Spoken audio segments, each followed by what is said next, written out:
തെറ്റ് പറ്റിയത് എനിക്കാണ്. ദേവിയേട്ടത്തി ഇങ്ങനെയൊന്നും ചെയ്യില്ലാന്ന് ഞാൻ വിശ്വസിച്ചു.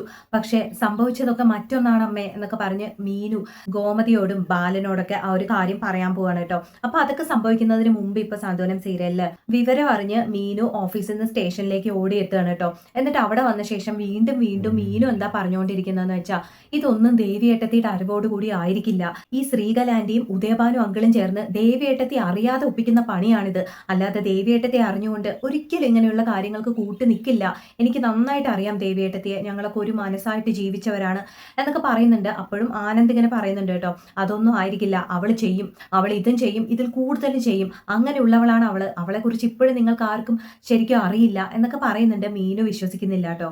എന്തായാലും ആനന്ദ് ഒരു കാര്യം മനസ്സിൽ തീരുമാനിച്ചുറപ്പിച്ചിട്ടുണ്ട്. എന്താന്ന് വെച്ചാൽ ഈ ഒരു കേസിന്റെ ഈ കാര്യങ്ങളൊക്കെ ഒന്ന് കഴിഞ്ഞോട്ടെ, എന്നിട്ട് വേണം ഇതേപോലെ ആ ദേവിക്കെതിരെയും ദേവിയുടെ കുടുംബത്തിനെതിരെയും ഞാനൊരു കേസ് കൊടുക്കും, അവരെ ഇതേപോലെ അകത്താക്കും എന്നൊക്കെ ആനന്ദ് പറയുമ്പോൾ ഗോമതിയും നല്ലൊരു പിന്തുണ കൊടുക്കുന്നുണ്ട്. നീ മാത്രമല്ല മോനെ, ഞാനും ദേവമംഗലം കുടുംബവും ദേവിക്കെതിരെ കേസിന് പോവും, നിന്റെ കൂടെ ഞങ്ങളും ഉണ്ടാവും എന്നൊക്കെ പറയുന്നുണ്ട്. അമ്മയും മോനും കൂടെ ഉറച്ചൊരു തീരുമാനം എടുത്തിരിക്കുകയാണ്. പറ്റിച്ചു, വഞ്ചിച്ചു, കടയിൽ നിന്ന് പണം മോഷ്ടിച്ചു, അങ്ങനെ ധാരാളം വകുപ്പുകൾ ഉണ്ടല്ലോ, അതൊക്കെ പറഞ്ഞുകൊണ്ട് അവർക്കെതിരെ നമുക്കും കംപ്ലൈന്റ് കൊടുക്കണം എന്നൊക്കെയാണ് പറയുന്നത്. അങ്ങനെ അതൊക്കെ കഴിഞ്ഞ് മീനു ഇൻസ്പെക്ടറോട് സംസാരിക്കാൻ പോവാണ് കേട്ടോ.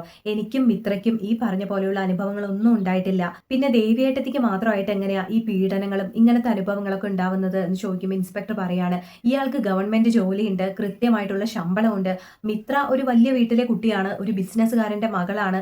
ദേവിയുടെ കാര്യം അങ്ങനെയൊന്നും അല്ലല്ലോ, അതുകൊണ്ട് ആ വീട്ടില് ദേവിക്ക് മാത്രമായിട്ട് ഒരു മോശാനുഭവം ഉണ്ടാവാനുള്ള സാധ്യതയൊക്കെ ഉണ്ടല്ലോ എന്നാണ് ഇൻസ്പെക്ടർ പറയുന്നത്. അതുവരെയാണ് ഇന്നത്തെ എപ്പിസോഡിൽ ഉണ്ടായിരുന്നു കേട്ടോ. അപ്പൊ ഇത് കഴിഞ്ഞ് ഇനി മീനു ഇൻസ്പെക്ടറോട് ഇങ്ങനെ പറയാൻ പോവാണ്.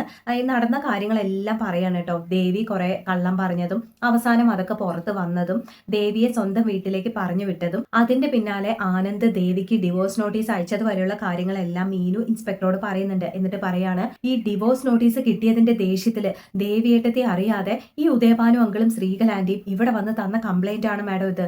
ആനന്ദേട്ടൻ അപ്പോഴത്തെ ഒരു ദേഷ്യത്തിന് ഡിവോഴ്സ് നോട്ടീസ് അയച്ചു എന്നേ ഉള്ളൂ, അല്ലാതെ അവര് തമ്മിൽ ഡിവോഴ്സ് ഒന്നും ആവാൻ പോകുന്നില്ല മാഡം. കുറച്ച് നാൾ കഴിയുമ്പോൾ ഈ പ്രശ്നങ്ങളൊക്കെ എന്തായാലും തനിയെ ശരിയാവാനാണ് പോകുന്നത്. പക്ഷെ അതുവരെ കാത്തിരിക്കാനോ അത്രയ്ക്കൊക്കെ ആലോചിക്കാനോ ഒന്നും ക്ഷമയില്ലാത്ത ഈ അങ്കിളും ആന്റിയും ഇവിടെ വന്ന് ഇങ്ങനെ ഒരു കംപ്ലൈന്റ് തന്നിരിക്കുകയാണ് മാഡം. അല്ലാതെ അവർ ഈ പറയുന്ന കാര്യങ്ങളൊന്നും സത്യമല്ല.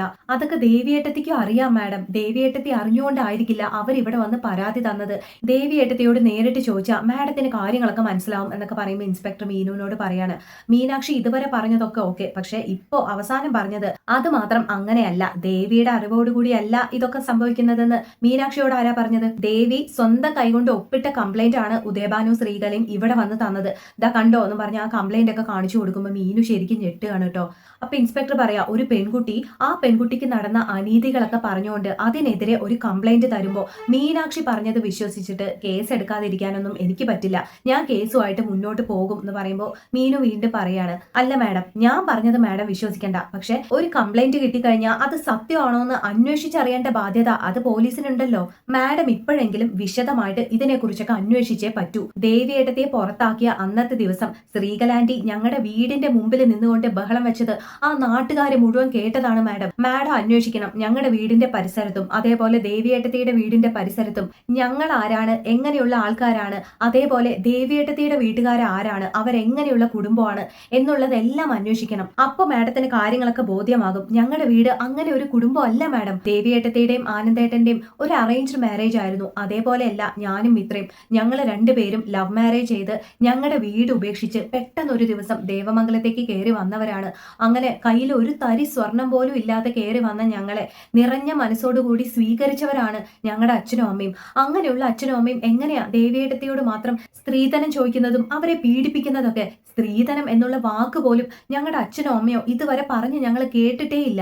അങ്ങനെയുള്ളവരല്ല മാഡം ഞങ്ങളുടെ അച്ഛനും അമ്മയും. അവരൊക്കെ പാവങ്ങളാ. അച്ഛനും അമ്മയും മാത്രമല്ല, അവിടുത്തെ എന്റെ ഏട്ടനും ഭർത്താവും അനിയനും അനിയത്തിമാരും എല്ലാവരും പാവങ്ങളാ. ഈ കാര്യത്തിൽ വാശി കാണിക്കുന്നത് ആ ശ്രീകലയാണ് മാഡം. മാഡം വേണമെങ്കിൽ നോക്കിക്കോ, ആനന്ദേട്ടൻ ഇപ്പോ ദേവിയേട്ടത്തിക്ക് കൊടുത്ത ഡിവോഴ്സ് നോട്ടീസ് പിൻവലിക്കാന്ന് പറഞ്ഞ അതേ സ്പീഡിൽ അവർ വന്ന് കേസ് പിൻവലിക്കും. അതാണ് അവരുടെ ലക്ഷ്യം. അല്ലാതെ ഈ കംപ്ലൈന്റ് പറഞ്ഞിരിക്കുന്നതൊക്കെ പച്ച കള്ളമാണ് മാഡം എന്നൊക്കെ പറയുമ്പോൾ മാഡം ഇതൊന്നും വിശ്വസിക്കാൻ തയ്യാറാവുന്നില്ല. എന്നാലും മീനു പറഞ്ഞതൊന്നും ഇങ്ങനെ ആലോചിച്ച് നോക്കുകയാണ് കേട്ടോ. എന്നിട്ട് മിസ് മീനാക്ഷി പൊയ്ക്കോളൂ, ബാക്കിയൊക്കെ ഞാൻ നോക്കിക്കോളാം എന്നൊക്കെ പറയുന്നുണ്ട്. എന്നിട്ട് മാഡം ഇങ്ങനെ ആലോചിക്കുകയാണ്, ഇവർ പറഞ്ഞത് ശരിയാണ്, ഇവരുടെയൊക്കെ വീടിന്റെ പരിസരത്ത് പോയി ഒന്ന് അന്വേഷിക്കണം, എന്നാലേ ഈ കുടുംബം എങ്ങനെയുള്ള കുടുംബമാണ്, ശ്രീദേവിയുടെ കുടുംബം എങ്ങനെയാണ് എന്നൊക്കെ അറിയാൻ പറ്റുള്ളൂ.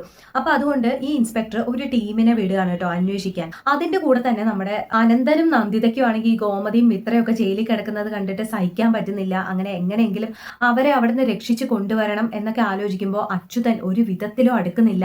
അവരൊക്കെ നമ്മുടെ ശത്രുക്കളാണ്, അവർക്ക് ഇങ്ങനെ ഒരു അവസ്ഥ വരാൻ നമ്മൾ കാത്തിരുന്നതല്ലേ. അലോകിന് അവസ്ഥ വന്നപ്പോൾ നിങ്ങൾക്ക് ഇത്രയും സങ്കടമൊന്നും കണ്ടില്ലല്ലോ, മിത്രയ്ക്ക് വരുമ്പോൾ മാത്രം എന്താ ഏട്ടനും ഏട്ടത്തിക്കും ഇത്രയ്ക്കൊരു സങ്കടം എന്നൊക്കെയാണ് അച്യുതൻ ചോദിക്കുന്നത്. അപ്പൊ നന്ദിതയ്ക്ക് ഇതൊന്നും കണ്ടിട്ട് കേട്ടിട്ടൊന്നും സഹിക്കുന്നില്ല. നന്ദിത അനന്തനോട് പറയാണ്, അച്യുതൻ പറഞ്ഞത് കേൾക്കരുത്, നമ്മുടെ മോളാണ് സ്റ്റേഷനിൽ ഇരിക്കുന്നത്, അവൾക്ക് വേണ്ടി എന്തെങ്കിലുമൊക്കെ നമ്മൾ ചെയ്യണം എന്നൊക്കെ പറയുന്നുണ്ട്. അവസാനം അനന്തൻ ആ ഒരു തീരുമാനം എടുക്കാൻ പോവാണ്. ഗോമതിക്കും കുടുംബത്തിനും വേണ്ടി ഞാൻ സ്റ്റേഷനിൽ പോയി സംസാരിക്കും, അവരെ പുറത്തിറക്കാൻ വേണ്ടതെല്ലാം ഞാൻ ചെയ്തു കൊടുക്കും, ആരെതിർത്താലും ശരി എന്നൊക്കെ പറഞ്ഞ് അച്യുതനെ എതിർത്ത് ഈ ഒരു കാര്യത്തിൽ അനന്തൻ തീരുമാനം എടുക്കാൻ പോവാണ്. അപ്പൊ അച്യുതൻ എതിർക്കും. അങ്ങനെ ഇവര് തമ്മിലൊരു വഴക്ക് നടന്നുകൊണ്ടിരിക്കുമ്പോഴായിരിക്കും നമ്മുടെ ധർമ്മൻ അവിടെ എത്തുന്നത്. എന്നിട്ട് അച്യുതനെ പറഞ്ഞ് മനസ്സിലാക്കാൻ പോവാണ് ധർമ്മൻ. ഏട്ടൻ ഒന്ന് ആലോചിച്ച് നോക്ക്, എന്തൊക്കെ പറഞ്ഞാലും ഏട്ടന്റെ അനിയത്തിയല്ലേ ഗോമതി ചേച്ചി, നിങ്ങൾക്ക് അവരൊക്കെ ശത്രുക്കളായിരിക്കാം, പക്ഷെ എനിക്കറിയാം ഏട്ടാ, ഗോമതി ചേച്ചിക്ക് ഇപ്പോഴും ചേച്ചിയുടെ ഏട്ടന്മാരോട് സ്നേഹമുണ്ട്. നമ്മൾ രണ്ട് കുടുംബങ്ങളും അങ്ങോട്ടും ഇങ്ങോട്ടും വഴക്കിടും, അടികൂടും, പലതും ചെയ്യും. പക്ഷെ പുറത്തുനിന്ന് ഒരാള് ഏട്ടന്മാരെ ഉപദ്രവിക്കാൻ വന്ന ഗോമതി ചേച്ചി അത് കണ്ടു നിൽക്കില്ലേട്ടാ. അതേപോലെ ഇപ്പോ ഗോമതി ചേച്ചിയെ പുറത്തുനിന്ന് ഒരാള് വന്ന് വലിയൊരു ചതിയിൽ കുടുക്കിയിരിക്കുന്നത്. ഇതൊന്നും എന്റെ ഏട്ടന്മാര് കണ്ടു നിൽക്കരുത്. ആ ഉദയഭാനു എന്ന് പറഞ്ഞ ആ ചതിയനുണ്ടല്ലോ, അവന് നമ്മളെ ഒന്നും ഒട്ടും പേടിയില്ലേട്ടാ. അയാൾക്ക് നമ്മൾ ആരാണെന്ന് കാണിച്ചു കൊടുക്കണം ഏട്ടാ. ഈ കാര്യത്തിൽ നമ്മൾ ഒറ്റക്കെട്ടായിട്ട് നിൽക്കണം, നമ്മൾ ഗോമതി ചേച്ചിയുടെ കൂടെ നിൽക്കണം, ആ ഉദയഭാനുവിനെ തോൽപ്പിക്കണം, അതാ വേണ്ടത് എന്നൊക്കെ പറഞ്ഞ് ചെറുതായിട്ടൊന്ന് വാശി കയറ്റി വിടുകയാണ് അച്യുതനെ.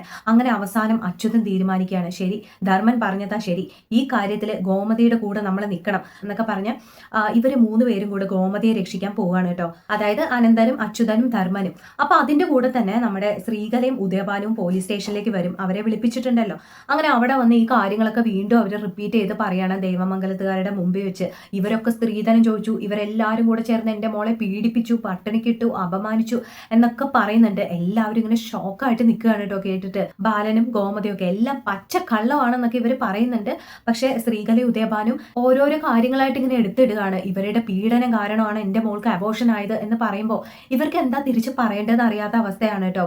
ഇപ്പൊ ഇവരാരും പീഡിപ്പിച്ചിട്ടല്ല അബോർഷൻ ആയത്, പക്ഷെ ഈ കാര്യത്തിൽ എന്താ സംഭവിച്ചതെന്നുള്ള സത്യം തുറന്ന് പറയാനും ഇവരെ കൊണ്ടാവുന്നില്ല. അങ്ങനെ ഒരു അവസ്ഥയിൽ നിൽക്കുകയാണ്. അതിന്റെ കൂടെ തന്നെ മറ്റൊരു ഷോക്ക് എന്താ കൊടുക്കുന്നതെന്ന് വെച്ചാൽ, കട പുതുക്കി പണിയാനാണെന്ന് പറഞ്ഞ് 10 ലക്ഷം രൂപ എൻ്റെ ഭർത്താവിന്റെ കയ്യിൽ നിന്ന് ഈ നിൽക്കുന്ന ബാലൻ വാങ്ങി. അതല്ല എന്ന് പറയാൻ പറ്റുമോ മാഡം? ചോദിക്ക്, ആ ബാലനോട് ചോദിക്ക് വാങ്ങിയില്ലേന്ന് എന്നൊക്കെ പറയുമ്പോൾ ബാലൻ ആകെ തല താഴ്ത്തി നിൽക്കുകയാണ്. ഇതിനിടയ്ക്ക് ഈ 10 ലക്ഷം രൂപ ബാലൻ വാങ്ങിച്ച വിവരം ബാക്കിയുള്ളവരാരും അറിഞ്ഞിട്ടില്ല. അവരൊക്കെ ഇങ്ങനെ ഇത് അറിയുമ്പോൾ ഇങ്ങനെ ബാലനെ നോക്കുകയാണ്, ഇതിപ്പോ എന്താ പുതിയ കഥ എന്ന് വിചാരിച്ച്. അതിനിടയ്ക്ക് നമ്മുടെ മീനു ശ്രീകലയോട് സംസാരിക്കുന്നുണ്ട്. നോക്ക് ആന്റി, നിങ്ങൾ ഈ ചെയ്തു കൂട്ടുന്നതൊന്നും ശരിയല്ല, ഒന്നും നല്ലതിനല്ല. ആന്റി ഇപ്പൊ ഈ കേസ് പിൻവലിക്കുകയാണെങ്കിൽ വലിയ പ്രശ്നങ്ങളൊന്നും ഇല്ലാതെ ദേവിയേടത്തിയുടെ പ്രശ്നം നമുക്ക് പരിഹരിക്കാൻ സാധിക്കും. അതല്ല കേസുമായിട്ട് മുന്നോട്ട് പോയി കഴിഞ്ഞാൽ പിന്നെ ആനന്ദേട്ടനും ദേവിയേട്ടത്തിയും ഒന്നിക്കും എന്നുള്ള കാര്യത്തിൽ യാതൊരു ഉറപ്പും എനിക്ക് പറയാൻ കഴിയില്ല എന്നൊക്കെ പറയുമ്പോൾ, നീ ഉറപ്പ് തരണ്ട, അവരെ എങ്ങനെയാ ഒന്നിപ്പിക്കേണ്ടതെന്ന് എനിക്കറിയാം എന്നൊക്കെ പറഞ്ഞ് ശ്രീകല ആ കാര്യത്തിൽ ഉറച്ചു നിൽക്കുകയാണ്. ഞാൻ എന്തായാലും ദേവിയുടെ ജീവിതം നശിപ്പിച്ചിട്ടേ ഇരിക്കുള്ളൂ എന്നൊക്കെ പറഞ്ഞിട്ട്. അപ്പോൾ ഇടയ്ക്ക് ഈ 10 ലക്ഷം രൂപ ബാലൻ വാങ്ങിയ കാര്യം, പിന്നെ ഈ അബോർഷൻ ആയ കാര്യം, ഇതൊക്കെ നല്ല സ്ട്രോങ് ആയിട്ട് നിൽക്കുന്നത് കൊണ്ടും ഇതിനെതിരെ ഞങ്ങൾ ഇങ്ങനെയൊന്നും ചെയ്തിട്ടില്ല എന്ന് പറയാൻ ദേവമംഗലംകാർക്ക് ഇതിൽ വോയിസ് ഇല്ലാത്തത് കൊണ്ടൊക്കെ ആർക്കും ഇവിടെ ഒന്നും ചെയ്യാൻ കഴിയാതെ പോവാണ് കേട്ടോ.